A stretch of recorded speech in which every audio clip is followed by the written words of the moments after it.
The radio crackled with static at 3:47 hours, somewhere over the Aegean Sea. Lieutenant Commander Marcus Granite Rodriguez pressed his headset tighter against his ear, straining to catch the transmission bleeding through encrypted channels. What he heard made his blood run cold. "Mayday, Mayday, this is Trident 77. We are taking heavy fire. Repeat, heavy fire. Grid November Delta 4778.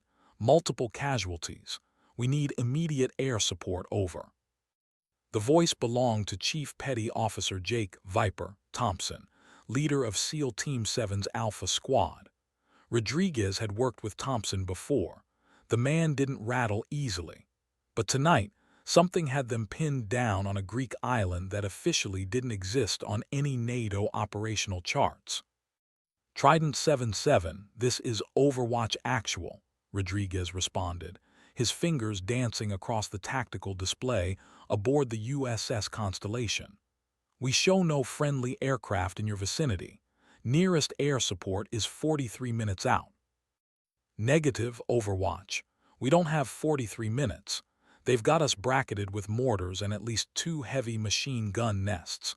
Request immediate danger close support, anything you've got." Rodriguez felt the familiar weight of command crushing down on his shoulders. The mission was supposed to be a simple intelligence-gathering operation. Infiltrate, photograph some suspected weapons caches, exfiltrate before dawn.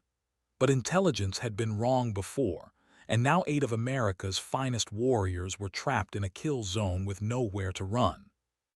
"Granite, we've got a problem," his communications officer, Petty Officer Martinez, whispered urgently. "I'm picking up multiple radar signatures moving toward the island. Unknown aircraft flying low and fast, ETA approximately 6 minutes." Rodriguez studied the green dots creeping across his screen. The flight patterns were wrong, too coordinated, too aggressive for a rescue mission. These weren't friendlies coming to help. They were predators moving in for the kill. "Sir," Martinez continued, his voice dropping to barely above a whisper, "there's something else. I'm detecting a single aircraft signature approaching from the northeast. It's different, flying a pattern I've never seen before, almost like it's dancing with the thermals." "Origin." "That's just it, sir. According to our database, it launched from Aegis Base 7. Rodriguez felt his stomach drop. Aegis Base 7 had been officially decommissioned 18 months ago after a classified incident that left 12 personnel dead, and the entire facility supposedly abandoned. The base didn't exist anymore, at least not on paper. "Are you certain, Martinez?" "Positive, sir. But here's the strangest part. The aircraft is broadcasting a call sign I haven't heard in over 2 years." The static seemed to grow heavier, more ominous. Rodriguez waited. "Phoenix, sir. The pilot is identifying as Phoenix." In the tense silence that followed, Rodriguez heard only the distant sound of rotors and the steady hum of electronic warfare systems. Phoenix was a ghost story, a legend whispered in ready rooms and officer clubs. But ghost stories didn't show up on radar screens. The Mediterranean night stretched endlessly above 8 trapped warriors who had no idea salvation was already screaming toward them through the darkness at nearly twice the speed of sound. What they also didn't know was that their savior had been declared dead by 3 different military branches and carried scars that ran deeper than any battlefield wound. The clock on Rodriguez's console read 3:51 hours. In the next 17 minutes, everything would change, not just for the SEALs trapped on that nameless island, but for everyone who had ever doubted what a pilot could accomplish when the world had already written them off as finished. Above the Aegean, something impossible was about to become inevitable. The first indication that Phoenix wasn't just another call sign came through the radio traffic analysis. Martinez had run the voice pattern through every database they had: active duty, reserve, even classified personnel files that technically didn't exist. The biometric analysis came back with a result that made him question his own equipment. "Sir, you need to see this," Martinez said, his face pale in the blue glow of his monitors. "The voice print matches Captain Izara Phoenix Volkov, but that's impossible." Rodriguez knew the name, knew the legend that had grown around it in the shadowy corners of military aviation. Captain Volkov had been the first woman to qualify as both a Navy test pilot and a combat aviator in the same year. She'd flown missions over Syria that were so classified they were redacted from files that were already blacked out. But 18 months ago, during the Aegis Base 7 incident, she'd been declared missing in action, then killed in action, then finally erased from official records altogether. Phoenix was flying an experimental aircraft when Aegis went dark, Rodriguez muttered, more to himself than to Martinez. Some kind of next-generation fighter that could supposedly do things that defied physics. "Sir, with all due respect, dead pilots don't answer radio calls." Before Rodriguez could respond, Thompson's voice crackled through the speakers again, more desperate now. "Overwatch, we've got movement on 3 sides. They're closing the noose. Whatever you're going to do, do it now." The tactical display showed the hostile aircraft continuing their approach. 6 minutes had become 4. The unknown aircraft from the northeast, Phoenix, was still maintaining its impossible flight pattern, weaving between radar sweeps like it knew exactly where each sensor was positioned. "This is Phoenix to Overwatch Actual," came a new voice through the static. Female calm, with the kind of control that only came from flying through hell and coming out the other side. "I have eyes on your boys. 8 souls, surrounded, taking fire from elevated positions. Request permission to engage." Rodriguez stared at his radio, unsure how to respond to someone who officially didn't exist. "Phoenix, this is Overwatch. We show no friendly aircraft in your vicinity. Please identify yourself and your aircraft." A long pause, then almost amused. "Overwatch, let's just say I'm flying something that your radar doesn't quite know how to read. As for identifying myself, well, that's complicated. What's not complicated is that your SEALs are about to be overrun by a superior force. Phoenix, we have multiple unknown aircraft inbound to that position. Recommend you maintain safe distance." "Roger that, Overwatch." Unknown aircraft noted. But here's the thing about flying something that doesn't officially exist. Sometimes the best way to handle multiple bogeys is to convince them they're seeing ghosts. Martinez was frantically working his displays, trying to get a better read on Phoenix's aircraft. "Sir, I'm getting energy signatures I've never seen before. Whatever she's flying, it's not in any manual we have." On the island below, Thompson could hear the distinctive whistle of incoming mortars.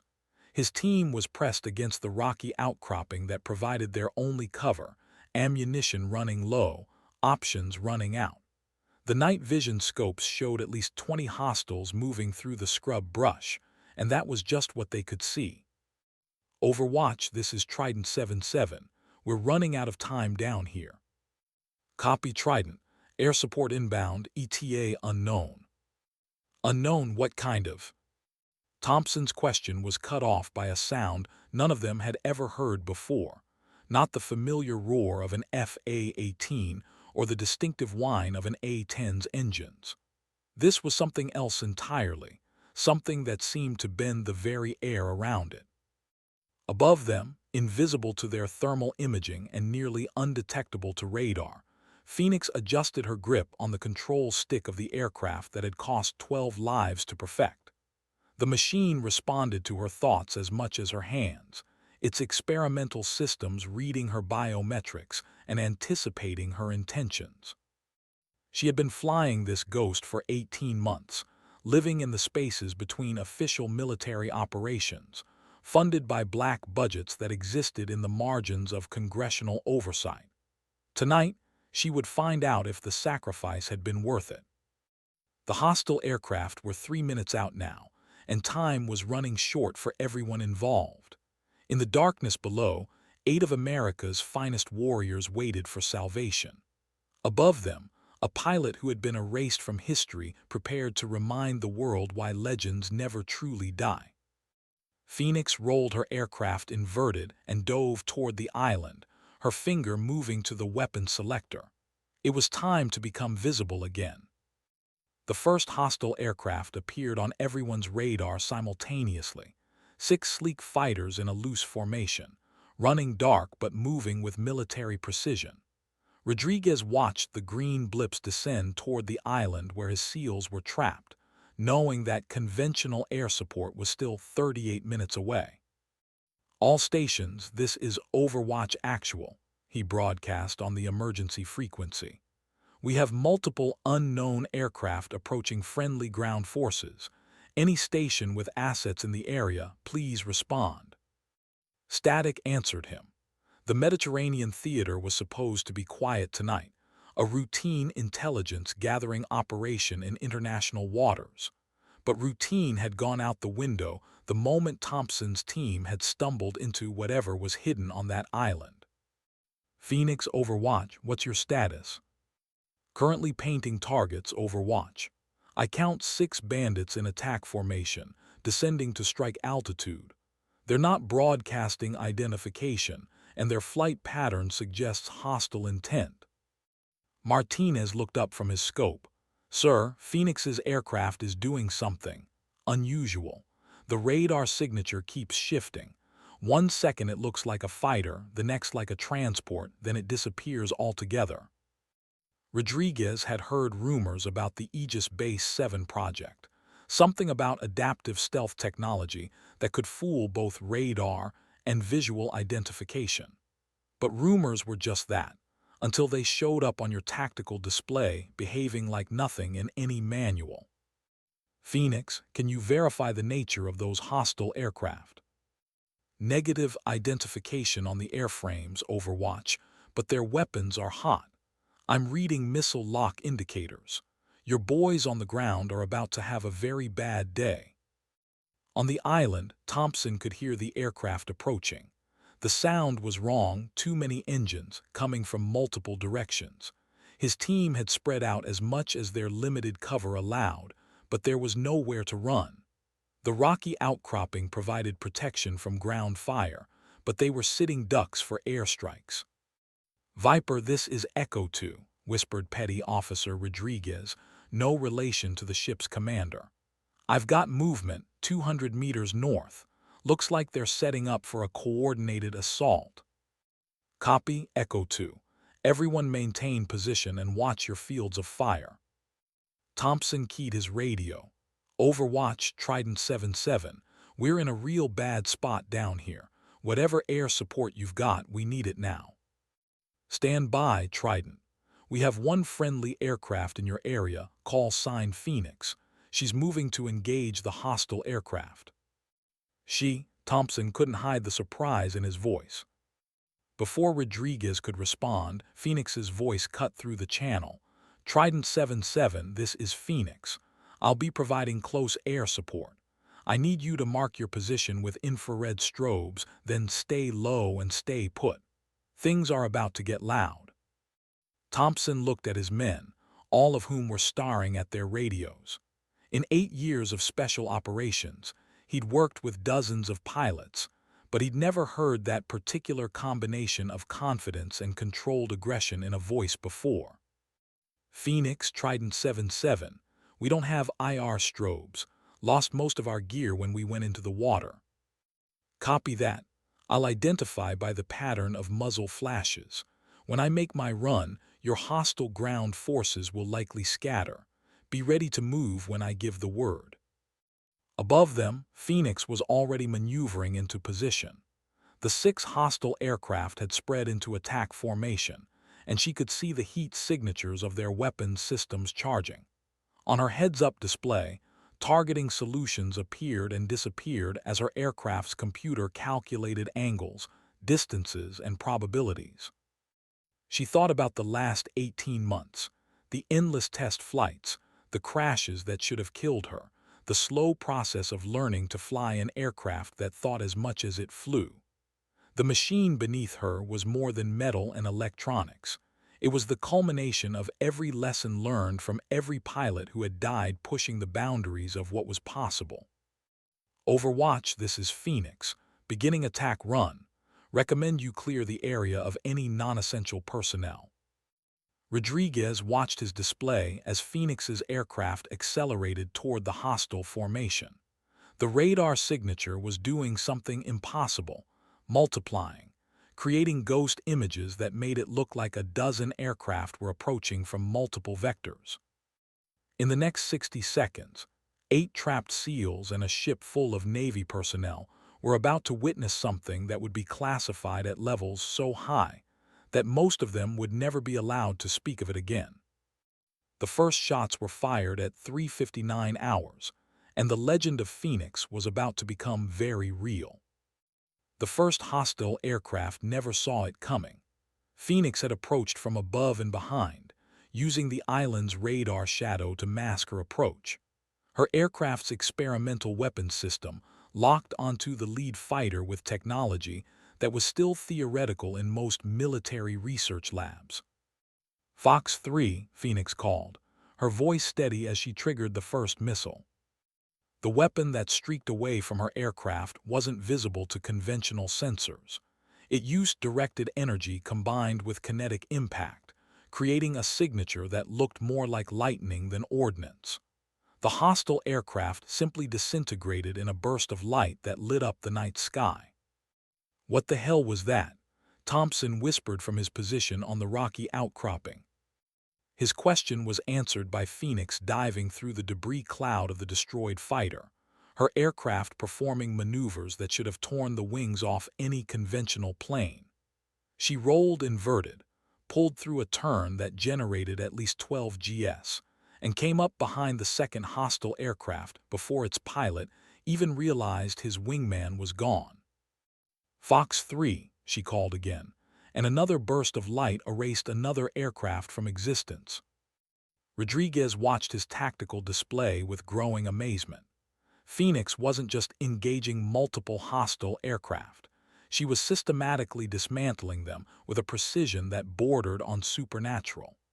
Her aircraft moved through three-dimensional space like it was immune to the laws of physics, accelerating and turning in ways that should have been impossible.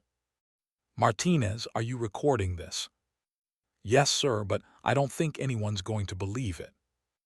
The remaining 4 hostile aircraft had finally realized they were under attack. They broke formation and began evasive maneuvers, but Phoenix was already ahead of them. Her aircraft seemed to predict their movements, positioning itself for shots that her targets flew directly into. Phoenix to Trident 77, came her voice through the radio, calm despite the aerial ballet she was performing. I'm going to make a low pass over your position. When you see my aircraft, that's your cue to move. Head northwest toward the shoreline. There's a small cove about 800 meters from your current position. Thompson looked at his men. They had been trained to adapt to fluid situations, but this was beyond anything in their experience. Copy, Phoenix. We'll be ready to move. Above them, Phoenix was engaged in a dogfight with the remaining 4 aircraft.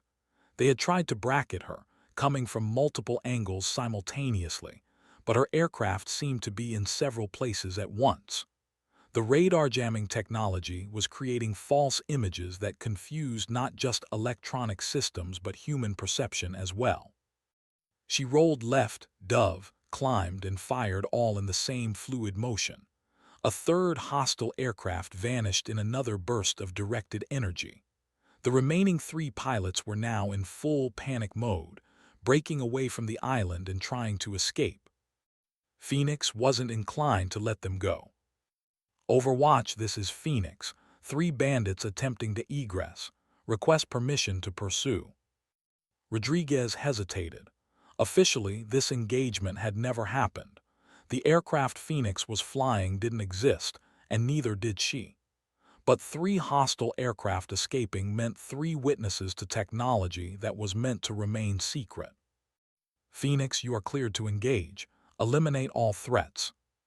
Roger that, Overwatch. Going to full capability. What happened next would be debated in classified briefings for years to come. Phoenix's aircraft seemed to split into multiple images, each one pursuing a different target. The remaining hostile fighters were destroyed simultaneously, three bursts of light appearing in the sky at exactly the same moment. On the island, Thompson's team watched in stunned silence as the night sky returned to normal. No engine noise, no radio chatter, just the distant sound of waves against the shoreline. "Phoenix, this is Trident 77. Where did you go?" "I'm here, Trident. Moving into position for your extraction support. You should see me in about 30 seconds." They looked up and saw nothing but stars. Then, gradually, a shape began to materialize above them, not landing, just hovering impossibly in the air. It was unlike any aircraft they had ever seen, more organic than mechanical, as if it had been grown rather than built. A voice drifted down from the darkness above. "This is Phoenix. The area is secure. Move to the northwest cove for extraction. Overwatch has a boat waiting." As the SEALs gathered their gear and began moving toward the shoreline, Thompson keyed his radio one more time. "Phoenix, this is Trident 77. Who the hell are you?" The response came through their headsets like a whisper. "Just someone who remembers what it's like to be left behind." The mysterious aircraft faded back into invisibility, leaving 8 warriors to wonder if they had just been saved by a ghost. The extraction boat found Thompson's team exactly where Phoenix had directed them.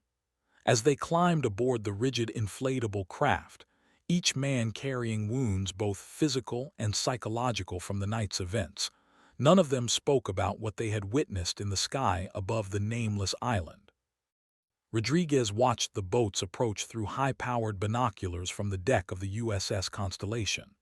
The SEALs were alive, mission accomplished, but the questions raised by the evening's events were only beginning.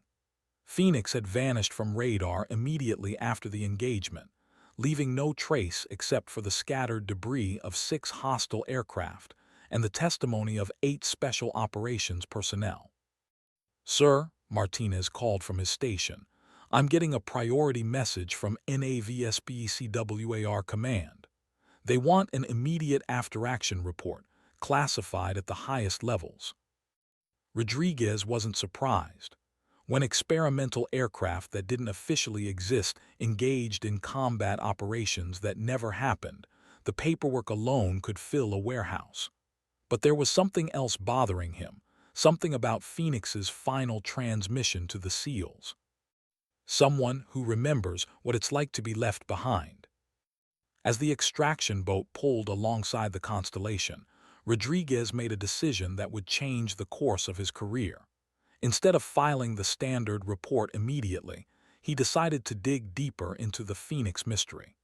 The biometric analysis Martinez had run earlier was still troubling him. Captain Izara Volkov had been declared killed in action 18 months ago, but the voice analysis had been conclusive. Either Phoenix was Volkov, or someone was using sophisticated technology to impersonate a dead pilot. Neither possibility was comforting. "Martinez, I want you to run a deep search on the Aegis Base 7 incident. Everything you can find, including classified files that require special clearance." "Sir, that's going to trigger security flags all over the Pentagon."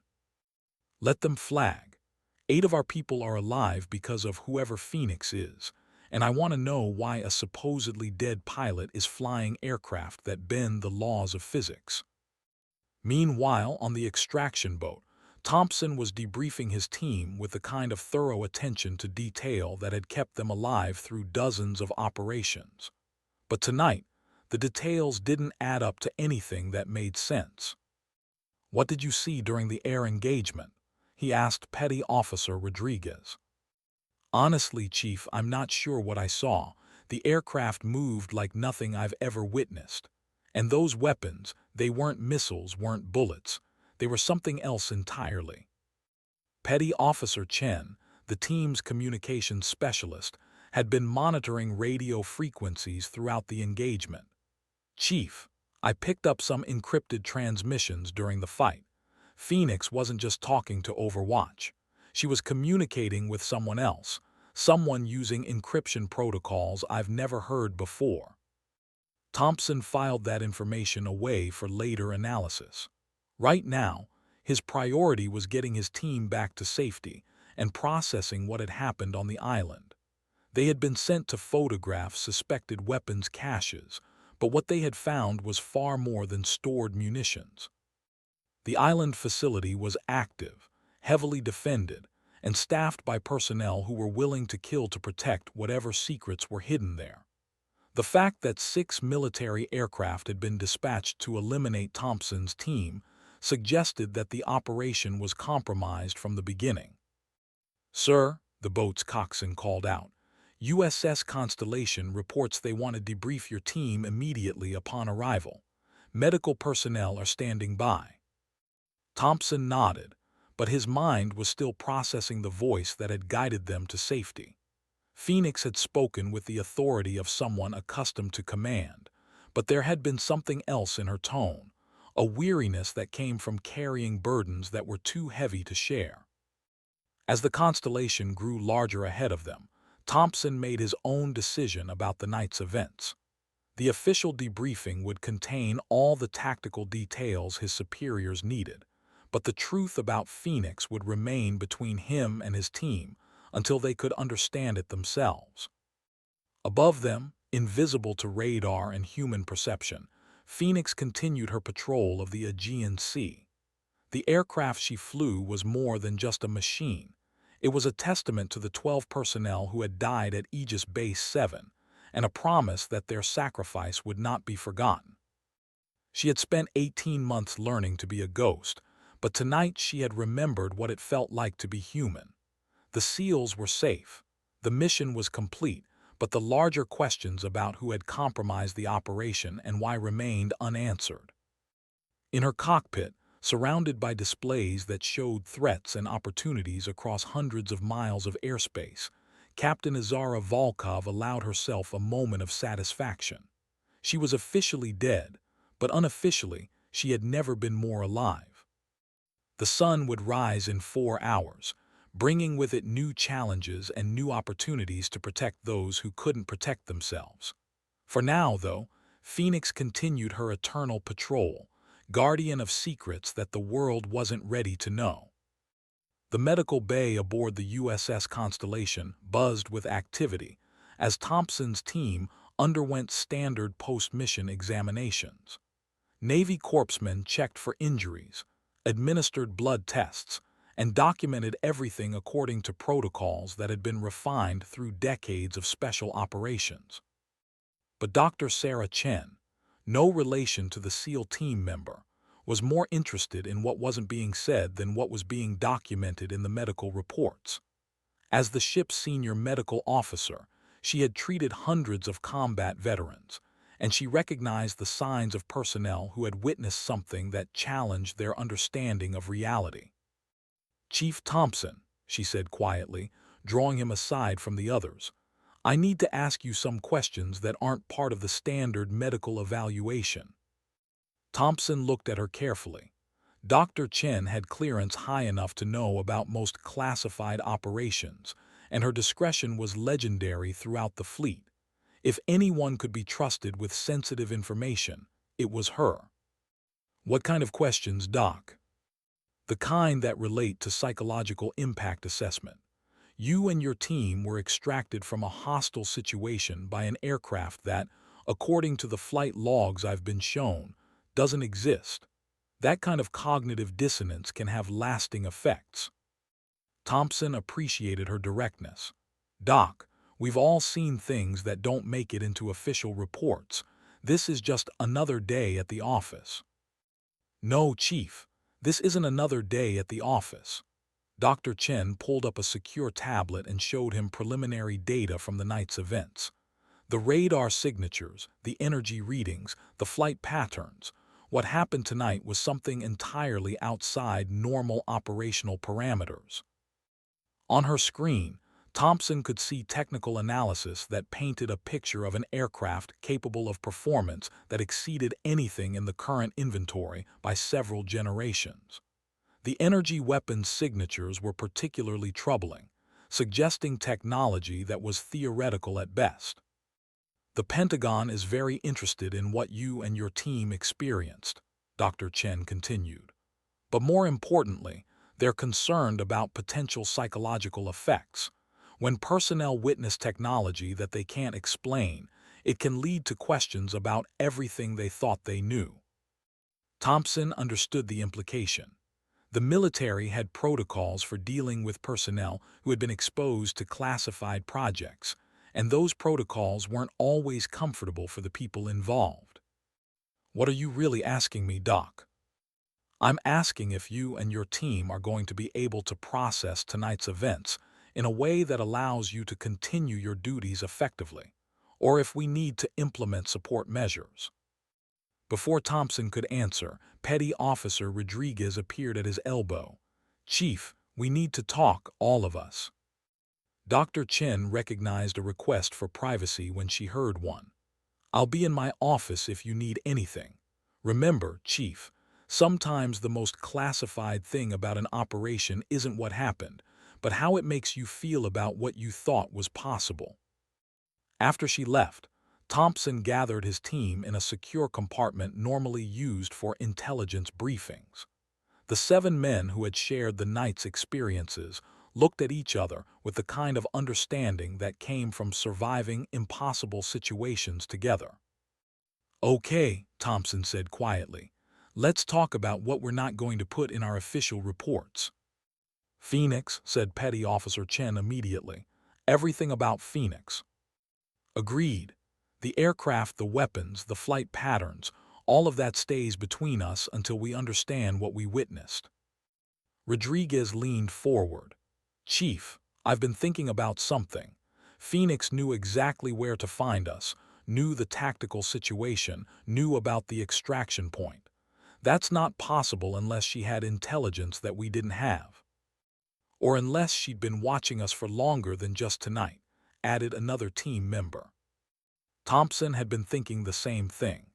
The precision of Phoenix's intervention suggested advanced knowledge of the mission, which raised uncomfortable questions about operational security and who else might know about SEAL Team 7's activities.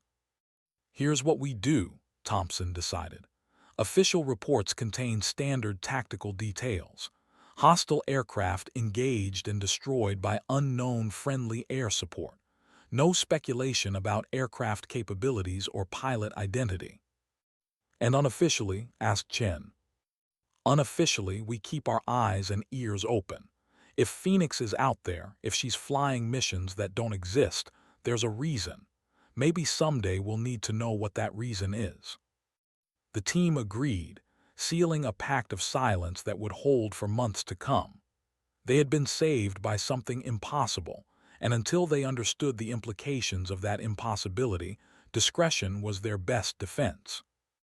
Above their heads, Phoenix continued her patrol, monitoring communications and watching for threats that conventional forces couldn't detect. She knew the SEALs would have questions, knew their reports would trigger investigations, but she also knew that some secrets were worth protecting, even at the cost of remaining a ghost. The mission was complete, but the war, whatever war she was fighting, was far from over. Rodriguez had been staring at classified databases for 6 hours when he finally found what he was looking for. The Aegis Base 7 incident report was heavily redacted, but the fragments that remained painted a picture of an experimental program that had gone catastrophically wrong. The base had been developing next-generation aircraft technology under a project designation that was itself classified. What Rodriguez could determine was that the program had involved adaptive stealth systems, energy-based weapons, and flight control interfaces that used neural linking between pilot and aircraft. 12 personnel had died when something went wrong during a test flight. The official cause was listed as catastrophic system failure resulting in total loss of aircraft and pilot. but the details were more disturbing than the sanitized summary suggested.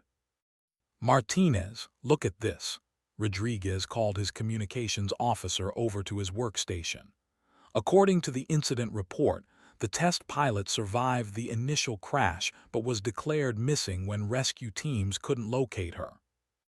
Martinez studied the partially redacted document. "Sir, it says here that the pilot's neural interface with the aircraft created some kind of feedback loop. The crash investigation team couldn't determine where the pilot ended and the machine began." "What's that supposed to mean?" "I think it means that the technology they were testing was more advanced than anyone realized. If the pilot was neurally linked to the aircraft systems, and the aircraft was designed to adapt and learn." Rodriguez understood the implication. "You're suggesting that Phoenix isn't just flying an experimental aircraft. You're suggesting she's somehow integrated with it." "It would explain the flight patterns we observed, the way the aircraft seemed to anticipate hostile movements. If the pilot and machine were functioning as a single entity, it would give them capabilities that no conventional aircraft could match." The more Rodriguez learned about Aegis Base 7, the more questions arose. The project had been funded through black budget appropriations that didn't appear in any official records. The personnel assigned to the base had been selected from the most elite units across all branches of the military, and the technology they had been developing was apparently decades ahead of anything in current service. "Sir," Martinez said quietly, "there's something else. I've been monitoring communications traffic since last night, looking for any reference to Phoenix or the aircraft she was flying." "What did you find?" "Nothing official, but there have been reports over the past 18 months, unconfirmed sightings of aircraft performing impossible maneuvers, brief radar contacts that don't match any known signatures, communications intercepts using encryption protocols that don't exist in any database." Rodriguez leaned back in his chair, processing the implications. If Phoenix had been operational for 18 months without official support, someone was funding and directing her activities. The question was who, and for what purpose? "Martinez, I want you to cross-reference those sightings with any special operation that involved air support during the same time periods." "Already done, sir. In 14 cases over the past year and a half, special operations personnel reported receiving air support from unidentified friendly aircraft. In every case, the support was devastatingly effective, and in every case, no official aircraft were dispatched to provide that support." The pattern was clear. Phoenix wasn't just a rogue pilot flying stolen technology. She was part of some larger operation, providing support to American forces without official authorization or recognition. But that raised even more disturbing questions about command authority and operational oversight. Rodriguez made a decision that would have profound consequences for his career and for national security. Instead of filing his report through normal channels, he encrypted his findings and sent them directly to Admiral Sarah Patterson, the Navy's Deputy Chief of Operations, and one of the few people in the Pentagon with clearance high enough to understand the implications. The message was simple: Phoenix is operational and effective. Recommend immediate investigation into Aegis Base 7 survivors and current status of experimental aircraft program. 8 SEALs are alive because someone is fighting a war we don't know about. 12 hours later, Rodriguez received a reply that consisted of a single sentence: "Report to Naval Intelligence Command, Washington, D.C., immediately. Bring all data." The investigation was about to become official, and Phoenix was about to discover that her 18 months of operating in the shadows had not gone unnoticed by the people who mattered most. Above the Mediterranean, invisible to conventional sensors, Phoenix detected the encrypted communications traffic discussing her existence. The aircraft's advanced systems could penetrate most military encryption, giving her unprecedented access to the intelligence networks that were now focused on discovering her identity. She smiled grimly in her cockpit. They were finally beginning to ask the right questions. Admiral Sarah Patterson had seen many classified briefings in her 30-year career, but none quite like the one Rodriguez presented in the secure conference room beneath the Pentagon. The evidence was compelling, the implications staggering, and the questions it raised threatened to expose operational programs that existed in the deepest levels of military black projects. "Let me make sure I understand this correctly, Commander," Patterson said, her voice carefully controlled. "You're telling me that a pilot who was declared killed in action 18 months ago is currently flying an aircraft that doesn't officially exist, providing unauthorized support to special operations personnel?" "That's correct, Admiral. The voice analysis is conclusive. Phoenix is Captain Azara Volkov, and the aircraft she's flying demonstrates capabilities that exceed anything in our current inventory by decades." Patterson studied the technical readouts from the previous night's engagement. The energy signatures, flight patterns, and weapons effectiveness painted a picture of technology that should have been impossible with current understanding of physics and engineering. "Commander, what do you know about Project Lazarus?" Rodriguez felt a chill. "I'm not familiar with that designation, Admiral." Project Lazarus was the actual name of the Aegis Base 7 program. The goal was to create a new generation of pilot-aircraft interface that would allow human consciousness to merge with advanced artificial intelligence systems. The result would be a fighting platform capable of adaptive tactics and strategic thinking far beyond current capabilities. She activated a wall-mounted display that showed technical schematics of an aircraft unlike anything Rodriguez had ever seen. It was organic in design, with systems that seemed to blur the line between biology and technology. The 12 personnel who died at Aegis Base 7 weren't just casualties of a test flight gone wrong. They were volunteers who understood that the neural interface technology was experimental and potentially fatal. Captain Volkov was the 13th volunteer. But the report said she was declared missing, then killed in action. Captain Volkov's aircraft crashed during the final test flight, but her neural pattern had already been integrated with the aircraft's artificial intelligence systems. When rescue teams arrived, they found the wreckage of a conventional aircraft. What they didn't find was the hybrid entity that emerged from the fusion of human consciousness and advanced technology. Rodriguez struggled to process the implications. "You're saying Phoenix isn't entirely human anymore."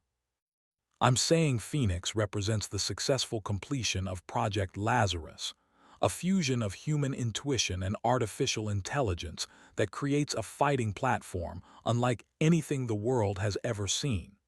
For 18 months, she's been operating independently, protecting American interests without official support or recognition. Why hasn't this been reported through normal channels?" Patterson's expression darkened. "Because Project Lazarus was terminated after the Aegis Base 7 incident. The technology was deemed too dangerous, the ethical implications too complex. Officially, all research was destroyed and all personnel reassigned. But Phoenix survived. Phoenix evolved. She's become something that our military doctrine doesn't have a category for, a warrior who exists in the space between human and machine, fighting a war that conventional forces can't even recognize." Rodriguez realized he was being briefed on something that challenged not just military protocol, but fundamental assumptions about consciousness, technology, and the future of warfare. "Admiral, what do you want me to do with this information?"